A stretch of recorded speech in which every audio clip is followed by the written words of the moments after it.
حضرت مولانا عطا اللہ شاہ بخاری رحمۃ اللہ علیہ ایک بڑے کلب علی خان ایک بہت بڑا شیعہ تھا، اس کا نام بڑا تیز تھا. شاہ صاحب نے اس کا نام سنا تھا، اس نے عطا اللہ شاہ بخاری کا نام سنا تھا کہ عطا اللہ شاہ بخاری بھی خطرناک آدمی، ایک دوسرے کی کبھی ملاقات نہیں ہوتی. ایک دن اللہ کی شان کسی بس میں کلب علی خان بیٹھ گیا شیعہ جبے کے ساتھ، شاہ صاحب اس کے ساتھ بیٹھ گیا، اتفاقاً یہ جمع ہو گیا. چلتے چلتے گاڑی چل پڑی. شاہ صاحب نے پوچھا کہ حضرت آپ کون ہیں، آپ اپنا تعارف کریں گے، نام کیا ہے؟ کہنے لگے میرا نام ہے کلب علی خان. کلب علی. حضرت نے فرمایا کہ یہ کلب علی کیوں نام رکھا؟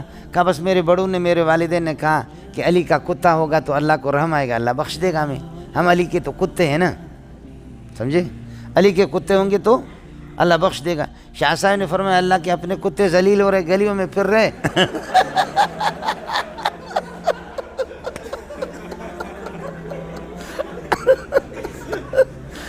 شاہ صاحب رحمۃ اللہ فرمایا کہ اللہ کے اپنے کتے گلیوں میں ذلیل ہو رہے، سمجھے، ان کو کچھ نہیں مل رہا اور علی کے کتے کو بخشے گا.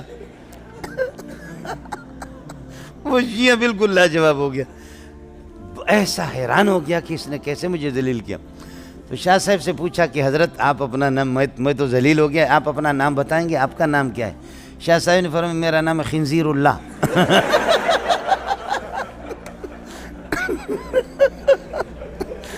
آپ کا نام کہتے میرا نام کیا ہے؟ خنزیر اللہ. اس نے کہا خنزیر اللہ بھی کوئی نام ہے؟ تو کہا کیا کلب علی خان کوئی نام ہے؟ اللہ جب علی کے کتے کو بخشے گا تو اپنے خنزیر کو پہلے بخشے گا. اللہ جب علی کے کتے کو بخشتا ہے تو پھر کیا کریں، اپنے خنزیر کو تو اس سے پہلے بخشے گا. یہ تو علی کا کتا تھوڑے ہی ہے، اللہ کا خنزیر ہے، اللہ پہلے بخشے گا، سمجھے. حیران ہو، بڑا حاضر جواب سے. قادیانی نے کہا کہ غلام احمد قادیانی، غلام کو کاٹو، احمد رہے گا، احمد نبی کا نام ہے. وہ مبشرا برسول یاتی من بعد اسمہ احمد، میرے بعد ایک نبی آئے گا جس کا نام احمد ہے، وہ احمد میں ہوں، غلام کو کاٹو.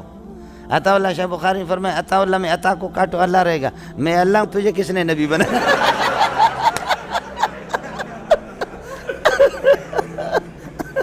میں اللہ آپ کو نبی نہیں، آپ کو نبی نہیں بناتا تو پھر آپ کہاں سے نبی بن گئے؟ قربان جاؤں اپنے اکابرین پر، قربان جاؤں اپنے اکابرین پر. اکابرین ایسے ہو مولوی صاحب